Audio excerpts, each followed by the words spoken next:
The title of this week is As We Accelerate Down the Road Towards an All-Streaming or Nearly All-Streaming Future. So you might say, how do we fit in pay TV in that world? It's certainly a challenging title for the next couple of days.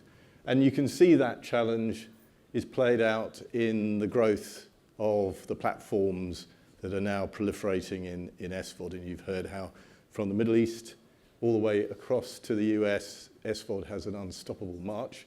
Here in the UK, that's also true. We've got average consumption now of more than 2 SVODs per household.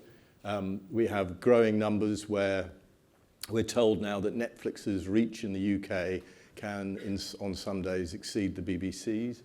And we have pretty much flatlined in traditional pay TV. So that's the challenge at the premium side of the business. And we've lived with that challenge now for a decade. So at Virgin, we were the first platform globally, in fact, to integrate Netflix onto our set-top box. We did that in 2013. That has been replicated in many markets and with many services, and we now integrate all of the big services into our set-top box. But there's more. There's more of a challenge. It's not just at the premium end with premium SVODs. It's the rise of AVOD. And we've heard businesses now are transforming their content play, taking it out of the paywall, putting it with advertising and maturing their businesses and evolving in that new world. For us, this means perhaps not that picture. That's the US prognosis. And it's a third. And what they call pay TV, we would call linear TV here in Europe. I don't think we'll see that. I think the European broadcast networks are more resilient than the US ones. And they are also not co-owned in the same way that the US networks can see their revenues through their AVOD and SVOD platforms. So, but it's still a challenge, because for most of that circle, you could say, where does pay TV have a role to play? And it gets worse. It does get better by the end of my presentation, I promise you. But I thought I'd set out the challenges that me and my team face at the moment. These are the viewing habits of people like me. 35 is a distant memory. People 35 plus. And you can see free TV is still the driver. People still are comfortable with linear television. They still have appointments to view that they recognize. But equally, they are now very enamored with SVOD and starting to embrace AVOD. That's the picture for those who are younger. And it's dramatic. It's 180 degrees. It's the opposite. However you want to... there's no hyperbole that I can use to describe just how important that difference is. And those are obviously our subscribers in the future. And I should say, obviously, as a pay TV business, our business is part of connectivity. So we are a household. Can you hear me? I'm sort of going in and out. Shall I try that a bit better? There we go.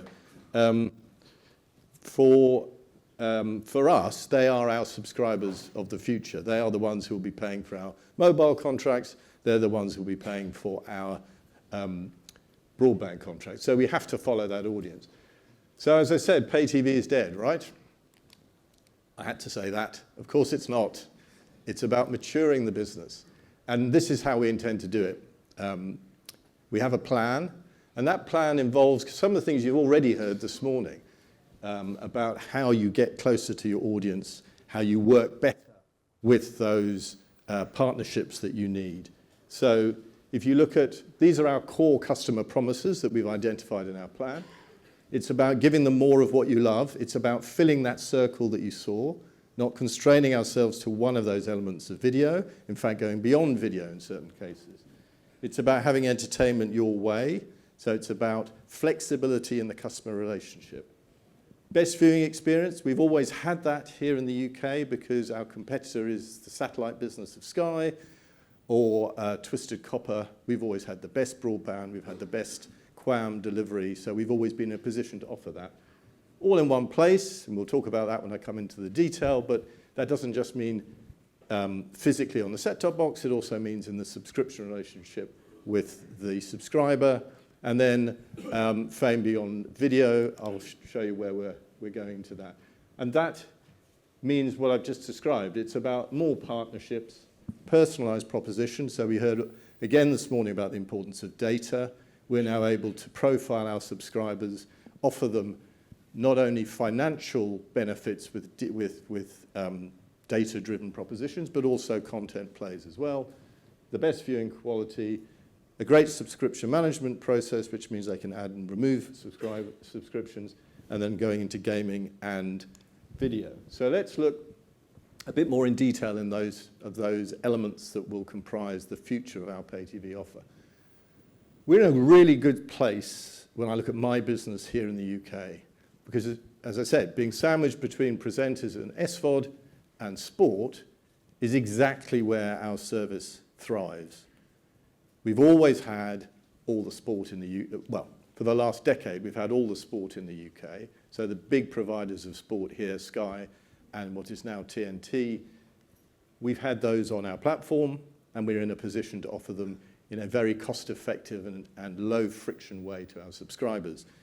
How we take that to the next level is by adding in the must-have SVODs that form, in many households, a more compelling proposition for content and for series and for films than our traditional pay TV providers have done. So you can see there, we will define the key providers, put them together with the best sport, and that is a really, really unique place for us in the market here.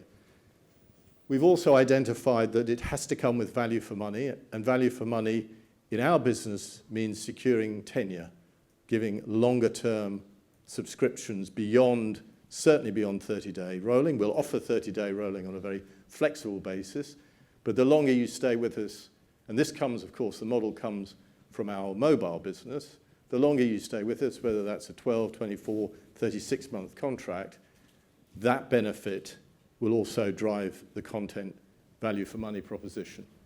And then, as I said, the mix of entertainment and sport is a very compelling place for us. And then in AVOD, and this is a relatively nascent business for us, we're starting to get closer to the AVOD players. We've always had a close relationship with YouTube on our set-top box.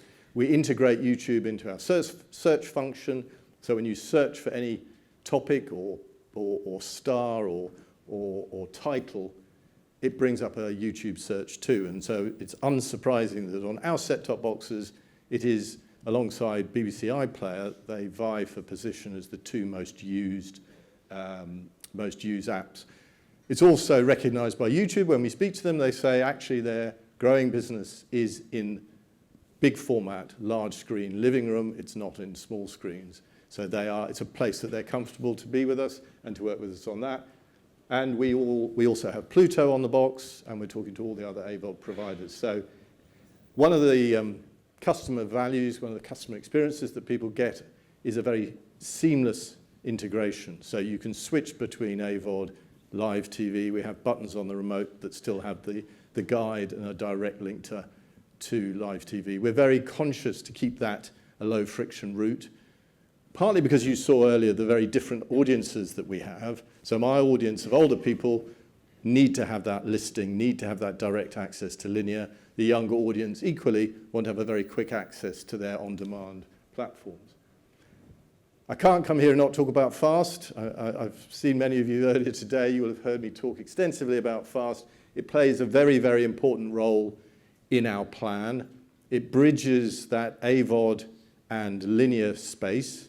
As the studios created their own D2C propositions, they took out a number, certainly in the UK, they took out a number of their pay TV channels. So we lost Fox Channel, we lost the Disney channels.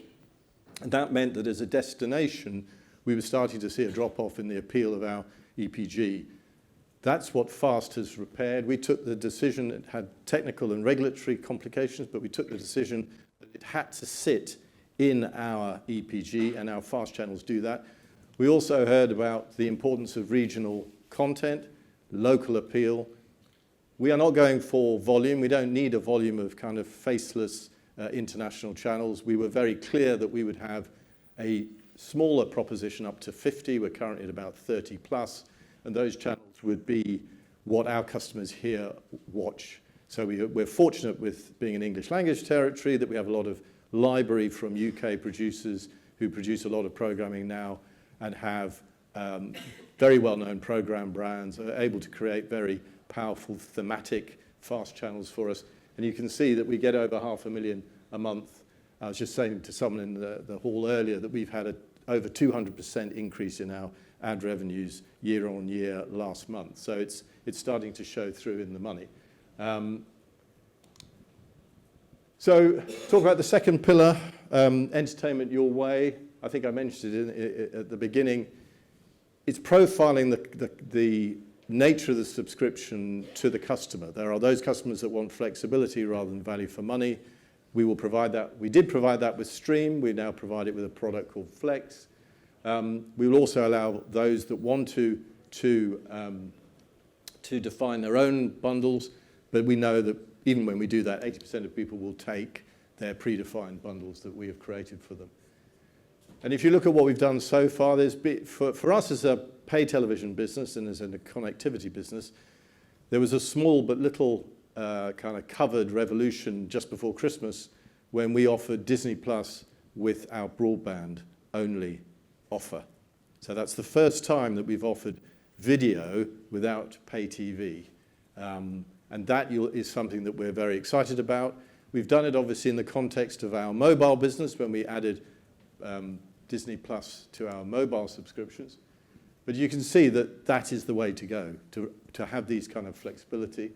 Just talk a little bit about best viewing experience, and it's an important metric.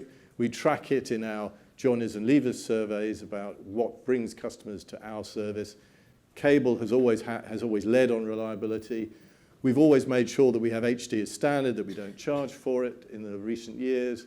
And over 80% of our channels are either in HD or UHD, and we have more UHD content by virtue of having the main BVOD and SVOD players who all produce now in UHD.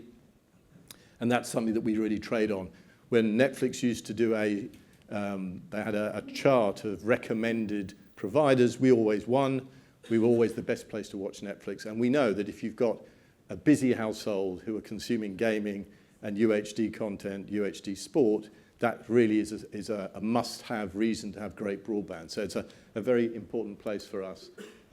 It doesn't mean that traditional broadcast doesn't have its place, but as of this year, we will move away from QAM broadcast and move to IP transmission. Now, clearly that has benefits in terms of small form factor set-top boxes. We will no longer have hard drives. There will be bookmarking in the cloud. But the big change for us actually is in the install experience. There is no longer a need to have that cable running around the house if you want more than one set-top box. It allows us to be as a kind of nimble as the SVODs themselves and connect to a TV wherever it is in the home, using, again, a great installed experience that we have with Virgin Media, where our engineers will ensure that your broadband travels around the home. So it's a great selling point for the quality of our connectivity as well as for the quality of our content proposition. We spoke about it being all in one place. That comes through very strongly in our customer surveys. They like the fact that they have a one-stop shop, one place for all of the disparate content relationships. We have three great strengths as a business. We've got that subscriber relationship. We have the relationship with the big screen, and we have the relationship with the content providers. So we're uniquely placed to trade on those strengths to create very, very easy environments with comprehensive offers. Look, we will never be Amazon channels. We don't intend to be Amazon channels.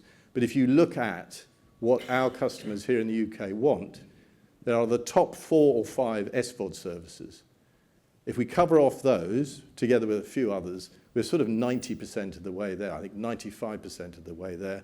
For the other services, we, of course, have Amazon Prime on the set-top box anyway. So lastly, we want to go beyond video. We want to look at, and we already do, we provide music services, we have gaming, and we do have an amount of fitness, but we think there are many, many more opportunities. And these are not necessarily integrated technical propositions. They are what I said earlier about having that subscription relationship, using both the flexibility, the value for money we can offer with tenure and for long contract lengths, and then starting to work with the gamers who are themselves moving away from the hardware and working closely on subscription businesses.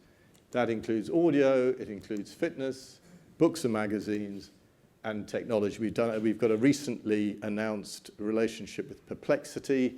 That was courtesy of one of our shareholders with Telefonica, who've got it across their platform. It's been incredibly successful for those customers. We did a very targeted below-the-line campaign to customers for who we knew would value that kind of proposition, and we're using that as a way of gradually adding subscription relationships across these other core areas. So if we look at it in summary, they always say what you're going to say it, then say what you just said. So I'm now going to say what I just said. More of what you love, entertainment your way, best viewing experience, all in one place, and fame beyond video. Those are the key strategic pillars of the future of pay TV. They are the customer promises that we believe will deliver further growth and close that gap from that very first chart back to growth. Thank you very much.